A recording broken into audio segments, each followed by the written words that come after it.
But I came from a fundamentalist background, and in my background, people like Marcus were the devil. And one of the things that really struck me was what a deep reader of the scriptures Marcus was. In my fundamentalist background, we thought we had a corner on the Bible. What I later learned is that we knew how to pick little verses out of the Bible and make them say things they maybe didn't want to say. But Marcus was ready to go deep in any passage of Scripture and wrestle with what was actually there. And it was from Marcus, I think, Marcus and Dominic Crossan, that I first heard the term domination story. And that concept, as soon as I heard the word, as I opened the pages of the Bible, I saw that this idea of a domination story it ran from Genesis to Revelation. And it was, in some ways, the background bass note against which all of the other music of the scriptures it was interacting with, in conflict with, trying to nudge into something else, to bring it into a different key, so to speak. By the way, if you come tonight, we'll be talking about that and some other related stories in more detail. But that domination story is the story that runs so many of our lives. We have to claw to the top. We have to fight our way to a position of power. It's related to words like empire, patriarchy, kleptocracy, plutocracy, oligarchy. Yeah, I don't know, maybe you haven't noticed, but we're kind of in the beginning of another election season. And I noticed this in many election seasons. Some candidates approach the election season as part of a domination story. They are ready to claw their way to the top, vanquish their opponents, make fools of them, call them names, disparage them, do anything to dominate and win. It's all about winning at all costs. Others, you'll notice this. Keep your eyes open. Notice the difference. Other candidates in any election cycle will act as if they are doing job interviews for a job in public service. And do you see? You couldn't have two more different ways of approaching an election season. But that domination story controls an awful lot of people's lives. A domination story that always is saying who's on top, who's number one, who's number two. And it tends to put men over women, white over non-white, rich over poor, urban over rural, white collar over blue collar, PhD over GED. It's all about who can have supremacy, who can be first, who can be top, who can be number one. Now, in the old world, we achieved domination through fists, through rocks, through spears, arrows, clubs, guns, cannons, missiles, bombs. Now it seems like we achieve domination through misinformation, bots, other ways, but the perhaps most popular way to achieve domination in the domination story, we discover that if you get enough of these, you can find your way to power. You can find your way to domination. In this new world, it's domination through dollars. And that's why Jesus focused in Luke chapter 16 on the issue of riches. He told two parables, one right after the other, that began with the same words. There was a rich man. There was a rich man. Now, I think, especially as you grapple with the content of these two provocative parables, you realize it's not just about money. I mean, money is part of it. And I need you to know that when I talk about this, I'm not just talking about you or somebody else. I'm talking about me. You might wonder, how much money do you have to make to be part of the 1%? And in the United States, if your average annual income is over $350,000, you're in the 1%. But guess what? For those of us who say, yeah, I've never been close to that, you're globally, to be part of the 1%, you need to make about $35,000 per year.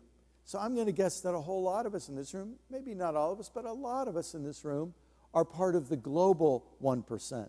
So we have to, maybe as we listen to this parable, we have to not just say, oh, this is talking to those other guys who have 3 yachts. I only have 2.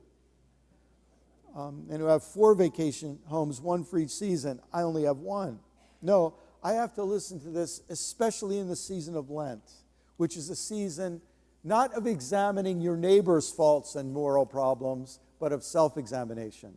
So we can hear what this text is saying to us. It begins in Luke chapter 16, verse 19. There was a rich man, dressed in purple and fine linen, who feasted sumptuously every day. At his gate lay a poor man named Lazarus. Now, I need to stop right there. You understand, already Jesus is doing something transgressive in the world of storytelling. We give names to rich people, and poor people remain nameless. Jesus just flipped the script. The rich man, no name. The poor man has a name, Lazarus. Next line is stunning. At his gate lay a poor man named Lazarus, covered in sores. Now, in the minds of Jesus' original hearers, they were very oriented toward cleanliness. The word clean and unclean. Those were categories that were deeply embedded in theology, society, morality. Clean versus unclean. If you had an open sore, you were seen as unclean, dangerous, stay away. You could catch what they have. And you know, this language of clean and unclean works really deeply in us. One of our primary reflexes is the gag reflex. And when we can paint something or somebody as unclean, something that would make you gag, something that is disgusting. It makes this word disgusting a powerful word for labeling people unclean. When we can label somebody that way, it gives us permission to get rid of them, to do anything we can to get rid of them. So, in the Rwandan genocide, in the early 1990s, you know that what happened is the Tutsi people were called cockroaches, so that to commit genocide was really just a matter of fumigation, getting rid of something dirty and unclean. Now, watch when people with power use words to label people in some ways as unclean, so that you will feel you're getting rid of an infestation if you get rid of them. You understand, this is Jesus is choosing his language carefully here. Here was Lazarus, covered with sores, who longed to satisfy his hunger with what fell from the rich man's table. In other words, the rich man's garbage would have been good for him to eat. Even the dogs would come and lick his sores. So we just took unclean and disgusting, and we made it downright repulsive and unsanitary. Jesus has done everything he can in a couple of lines, like a poet, to render Lazarus, to help us see Lazarus the way the rich man saw Lazarus. The poor man died and was carried away by the angels to be with Abraham. The rich man also died and was buried. Now, do you understand what Jesus is doing here? He's almost setting us up for something like a joke. You know, a rich man and poor man walked into the afterlife. And then what happens next is so interesting. Jesus says, in Hades, where he was being tormented, he looked up and saw Abraham far away with Lazarus by his side. Now, we didn't expect the rich man to go to hell. And it's not just hell. Now, here's where it gets tricky for us Christians, because the Christian religion early on, I think, made a couple of very, very serious errors. They acted as if the Lord's Prayer actually read, "Our Father who art in heaven, hallowed be thy name. May we go to thy kingdom when we die, where your will is done, unlike this miserable earth." But it's not what it says. You understand, the Lord's Prayer is not an evacuation plan. May we go to heaven. It's a transformation plan. May your will be done on earth as it is in heaven. But we very cleverly shifted all of our focus away from this life and this world to make the Christian gospel be mostly about what happens after you die. Now, in this, I think we could not be more out of sync with Jesus and his teaching, but it is so deeply embedded, especially here in the American South, with our tradition of hellfire and damnation preaching, telling people who are going to go to hell. Well, a couple things are interesting here. Jesus is going to tell you who goes to hell, and it's not who you were expecting. But not only that, he chooses the word Hades. Hades is a Greek word. Jesus is a Jew. He's using a word from Greek mythology. Isn't that interesting? Which might give you the idea that what Jesus is actually talking about is not telling you the structure of the universe. He's using mythological language to make a point, not about the sweet by and by, but the fierce urgency of here and now. So there's Abraham, and he's got Lazarus by his side. And the rich man calls out, "Father Abraham, have mercy on me, and send Lazarus to dip the tip of his finger in water and cool my tongue, for I am in agony in these flames." But Abraham said, "Child," isn't it interesting? Abraham's attitude toward the man is not hatred, "you miserable scum." It's an attitude of even love toward this child who's suffering in Hades. Remember that during your lifetime, you received your good things, and Lazarus, in like manner, evil things. But now he is comforted here, and you are in agony. Besides all this, between you and us, a great chasm has been fixed, so that those who might want to pass from here to you cannot do so, and no one can cross from there to us. And by the way, Jesus is now perfectly recapitulating the myth of Hades in Greek literature, which had the river Styx separating the damned from the saved. And so then the rich man says, "Okay, then Father, I beg you to send him to my father's house, for I have 5 brothers, that he may warn them, so that they will not also come into this place of torment."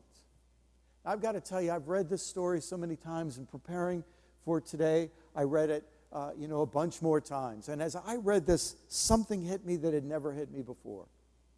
This is the moment when we see how much the rich man doesn't get it.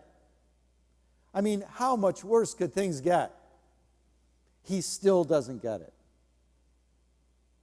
Because he's thinking about his brothers who are still alive. And he's still failing to see the thing that he never saw when he was alive, which is Lazarus is his brother too. He's acting like Lazarus is somebody's errand boy to send around. Just go send Lazarus. Lazarus is only important as a functionary for him and his rich brothers. He still doesn't get it. What will it take to get through to a guy like this? Abraham replied, "Your brothers have Moses and the prophets. They should listen to them. From the beginning, the law of Moses has been telling us that we ought to care for poor folk like Lazarus. From the beginning, the law of Moses has been telling us how important it is for us to be generous to those in need. And if we didn't get it from the law of Moses, the prophets came along and they made some audacious statements like, God doesn't care about all that sacrifice stuff. God cares about you having compassion on your neighbor." The prophets made it so clear. What does the Lord require from you? to give a lot of sacrifices, to be fastidious, and all these different, matters of the law. No, look, you can boil it down like this. Here's what God desires. Do justice. Love mercy. Have compassion. Walk humbly with your God. So the law and the prophets will give him the message he needs. He said, no, Father Abraham, but if someone goes to them from the dead, they will repent.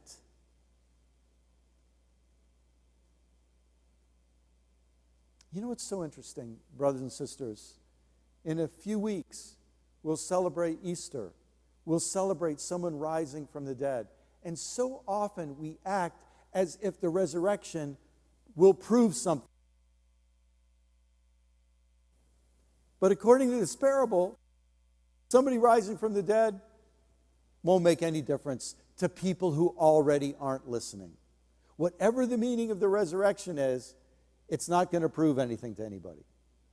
It has meaning, but its meaning is not enough.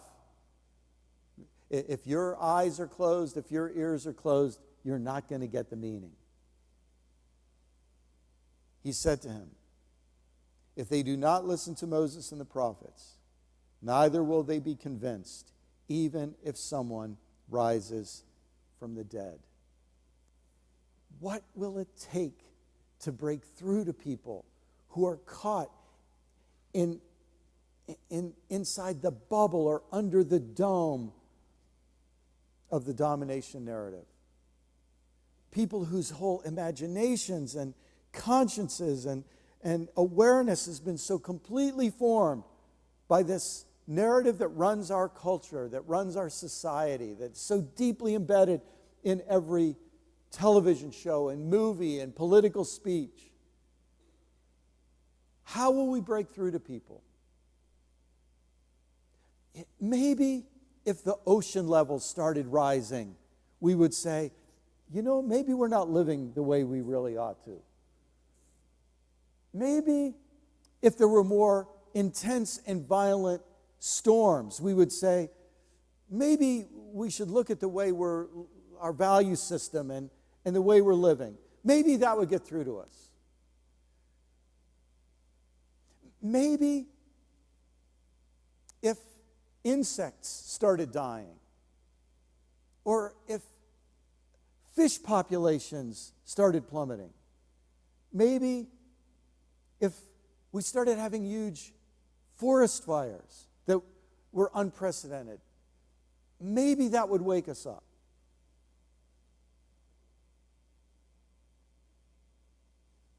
Maybe if the average income for people of color were tens of thousands of dollars per year less than white people, maybe that would wake us up that there might be something called economic inequality that's baked into our system.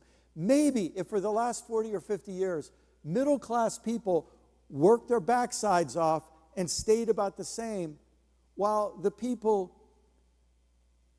who have the most already found their wealth double, triple, quadruple, maybe that would wake us up that we need to pay attention.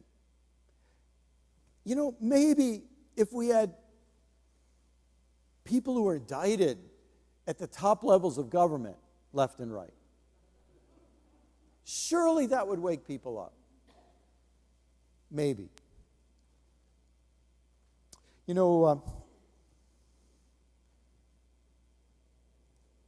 I think what would have shown a change of heart in this rich man in this story is if he would have recognized that poor, disgusting man with sores at his gate had all along been his brother.